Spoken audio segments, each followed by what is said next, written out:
ሰላም ውድና የተከበራችሁ ቤተሰብ በሙሉ እንደምን አላችሁ? ባላችሁበት ሰላማችሁ ብዝት ይበልልኝ።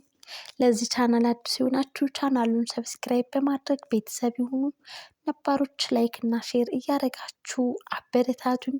ለምታበረታቱኝም እጅግ በጣም አድርጌ አመሰግናለሁ።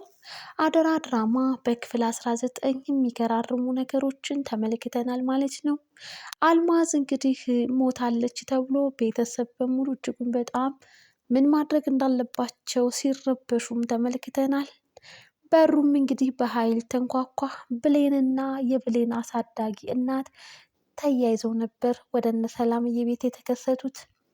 እናም እንግዲህ እነ ሰላምዬ ጋር በተደጋጋሚ በኃይል በሩ ይንኳኳም ነበረ።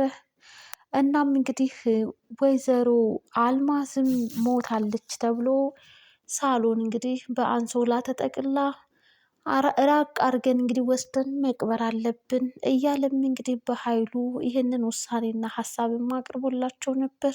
በዛም አጋጣሚ ነበረ በሩ ሲንኳኳ የነበረው። ያንን የተገነዘ ሬሳ ወዴት ያድርጉት? እጅጉን በጣም ደነገጡ። ያላቸው አማራጭ ዳግምና በኃይሉ ቃልም ማግዛቸው ወደ አንድ ክላስ ውስጥ ነበር ማድረግ። እናም እንግዲህ ሰላምዬ በሩን ልትከፍትላቸው ሄደች። በሩንም ስትከፍትላቸው እጅጉን በጣም ተደናግጣና ልክ ያልሆነ ፊት ሆና የማታውቀውን እንግዲህ ፊት አሳይታቸዋለች። ምን ሆነሽ ነው? ደህና አይደለሽም እንዴ ሰላምዬ? በማለት እንግዲህ ብሌንም ሆነች ወይዘሮ ገነት ይጠይቋታል። ኧረ እኔ በጣም ደህና ነኝ በማለትም ነበረ መልስ የመለሰችው። ግቡም የለም ፍዝዝ ድንግዝ ብላለች። ታዲያ ወደ ቤት ግቡ አትይንም እንዴ? በማለትም ወይዘሮ ገነት ትጠይቃታለች። ግቡ በማለት እንግዲህ በድንጋጤ ግን ምን ሆነሽ ነው የደነገጥሽው? ምን ሆነሽ ነው ሲሏትም ብሌንዬ አንቺ እኮ ጠፍተሽ አስቤ ነዋ በማለትም እንግዲህ ምላሽ ሰጠች ማለት ነው። እናም እንግዲህ ብሌንም ይቅርታ እትዬ በማለትም በይቅርታ እንግዲህ ትጠይቃቸዋለች ማለት ነው። ቤትም ከገቡ በኋላ ሰላም ልክ አይደለችም። ወይዘሮ ገነት ልክ ያልሆነ ነገርማ እዚህ ቤት አለ። ምን ሆና ነው? ምን ተፈጥሮ ነው? እያለች ሰላምን በትኩረት ትመለከታታለች። ሰላም ግራ ተጋብቷታል። እናም እንግዲህ በሚገርም ሁኔታ ወይዘሮ ገነትም ብሌን እኔ ነኝ እንግዲህ ሞታ ነበረ። በረኪና ጠጥታ ልጄ ሞታብኝ ነበር። በጣም ይቅርታ እንግዲህ በእኔ ምክንያት ነው እንደዚህ የሆነችው ብላ ትናገራለች ማለት ነው። ይህንን የሰማው ዳጊ አላስቻለውም እና በሩጫ ወደ ብሌን አጠገብ ነበር የሄደው። እና ድንጋጤውንም ለብሌን ያለውን አመለካከትም እንግዲህ ክብር፣ ውዴታ፣ ፍቅር የሚባለውን ነገር አሳይቷታል ማለት ነው። እናም እንግዲህ ሐኪም ቤት መሄድ አለብሽም እያለ እጅጉን በጣም ብቻ ሰፍሰፍ ብሎ ሲያናግራትም ነበር። ወይዘሮ ገነት ያዩትን ዳጊ ላይ ያዩትን ነገር ቀነስ እንዳደርግ በማለት አሁን ደህና ናት፣ ወተት ጠጥታ መድኃኒቱም ረክሶላታል የጠጣችው አሉት። እናም እንግዲህ ብሌንም እናቴስ ብላ ጠየቀቻቸው። ቃል እዛ ከሬሳው ጋር መኝታ ክላሱ ነው ከባህሉ ጋር የፈራሁት ነገር አይደለም ጥያቄውን ጠየቀች። እናቴስ እያለች ነው በማለት ተደናገጡ። ወይዘሮ ሰላም በሚገርም ሁኔታ እንባ እየተናነቃት እንባዋ እየተንጠበጠበ እናትሽ ብሌንዬ ብላ የሆነውንና የተፈጠረውን ነገር ልትናገር ስትል ዳግም ቀደም ይልና ቀበል ይልና እናትሽ ወደ ቤተሰቦቿ ዘንድ ሄዳለች በማለትም እንግዲህ ምላሽ ይሰጣታል። እንዴት? ለምን? በማለትም ብሌን ጠየቀች። ወይዘሮ ገነትም እንዴት ልጇን ጥላ ልትሄድ ትችላለች? በማለትም እንግዲህ ጥያቄ ፈጠረባቸው። ሰላም ላይ የሚያዩትን ፍርሃቻ እና የሰላም እጦት እንግዲህ ወይዘሮ ገነት እየተጠራጠሩ ነው። እዚህ ቤትማ የሆነ የተፈጠረ ችግርና የገጠማቸው ነገር አለ እያሉም ጥያቄ ፈጥሮባታል ማለት ነው። እናም እንግዲህ ብሌን ለምንድን ነው የሄደችው ጥላኝ ስትል እሱም በቃ በኋላ ስትረጋጊ ይነገርሻል፣ አሁን ግን ማረፍ አለብሽ በማለትም ይላታል። ምንም እንኳን ቅርም እየተሰኛት እየከፋት ቢሆንም ብሌን እሺ በቃ ወደ ክላሴ ውሰደኝ ማረፍ እፈልጋለሁ አለችው። እናም እንግዲህ ዳጊም ብሌንን ይዞ እቅፍ አድርጎ እክላሷም አደረሳት። እክላሷም እንግዲህ ሆነው ሲጨዋወቱ ብዙ ነገሮችንም አወሩ። ብሌን እንግዲህ ወይኔ ለካ እኔን የሚወደኝ ሰው አለ ለእኔ የሚያስብ በማለትም እንግዲህ በጣም ደስም ተሰኘች ዳጊ ባደረገው ነገር እና ለእሷ ባለው አመለካከት ማለት ነው። እናም እንግዲህ አሁን ላይ ስለ እናቷ ስትጠይቅ ስለ እናትሽ ብሌንዬ እያለ እናትሽ ትክክለኛ እናትሽ አይደለችም ቢላትም በእናቴ እንኳን ቀልድ አላውቅም በማለትም ነበር መልስ የመለሰችለት ብሌን። እሺ ችግር የለውም በማለት እንግዲህ ዳጊም ያንን የቮይስ ሪከርድ ለብሌን ያስደምጣታል። እናም እንግዲህ ይህን ያክል ርቀት ተጉዛ ያስመሰለችው እናት ነኝ ብላ ግን በማለትም እንዲሁም ደግሞ ቃል እኔ ምን ብበድላትና ምን ባደርጋት ነው ይህን ያክል እኔ ላይ ክፋት የምትሰራብኝ በማለት እጅጉን በጣም ለዚህ ነው እንደ ለካ ትክክለኛዋን እናቴን ያስከፋኋት በማለት ብሌንዬ ተጸጸተች ማለት ነው። እናም እንግዲህ አስባችሁታል የብሌን አሳዳጊ እናት እንግዲህ ብሌን ወደ ወላጅ እናቷ ከሄደች ብላ ያንን ያዘጋጀችውን የበረኪና መድኃኒት ብሌን ባትደርስ እንግዲህ ጠጥታውም ነበረ። እናም እንግዲህ በወቅቱ ስለደረሰች ነው ያተረፈቻቸው።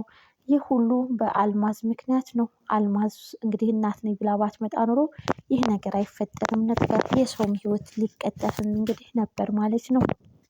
እናም እንግዲህ ሳይረፍድ እውነታውን ደርሰውበታል። ዳጊም እንግዲህ ለካ አንተ ከቃል ጋር ፍቅር ፍቅር ሲያጫውትክ የነበረው ይህንን እውነታ ልትደርስበት እና ልታጣራ ብለክ ነው። በጣም አመሰግናለሁ አለችው።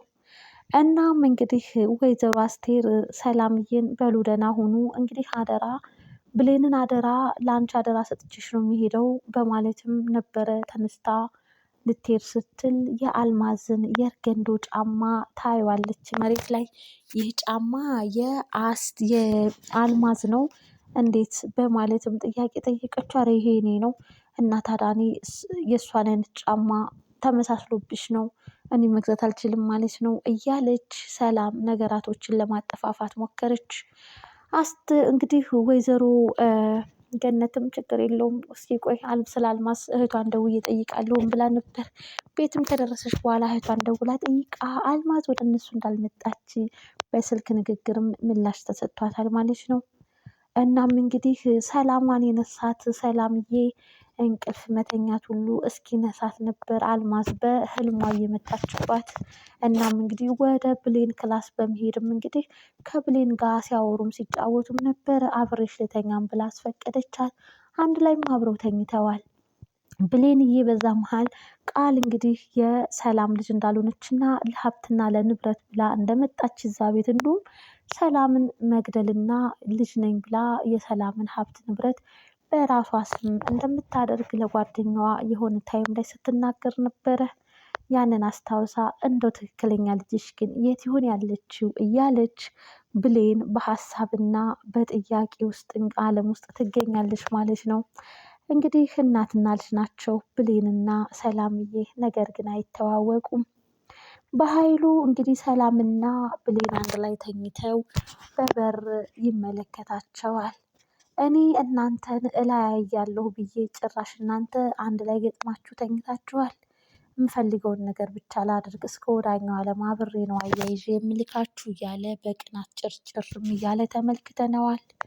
በሌላ በኩል እንግዲህ ቃል የሬሳው እንግዲህ ሽታ ምናምን እንዳይረብሸን ሽቶ መቀባት አለብኝ በማለት ሽቶ ፍለጋ ስትንደፋደፍ ያገኛታል በኃይሉ። ምን ሆነሽ ነው ሲላት፣ አይ ሬሳውን እኮ ሽቶ መቀባት አለብኝ ድንገት ሰው ቢመጣ እንግዲህ ሽታን ብታመጣ ብዬ በማለት እንግዲህ እንደዛ ተፍ ተፍ ስትል በኃይሉም እንግዲህ ይሄንን ስራዋን እጅጉን በጣም ወዶላት አንድ ላይ ሽቶ ለመቀባት ወደዛ ክላስ ሲያመሩ እናም እንግዲህ ሽቶውን እየረጨች ሳለ በጣም ፈራች። አንተ መርጨት አለብህ በማለት እንግዲህ ሽቶውን ተቀብሎ በኃይሉ እንግዲህ ሬሳ ተብዬው ላይ እያርከፈከፈ ሳለ የእጅ እንቅስቃሴ ይታያል። እጇ እየተንቀሳቀሰ ነው በኃይሉ በማለትም እንግዲህ ቃል በድንጋጤ እየተንቀጠቀጠች ነገረችው።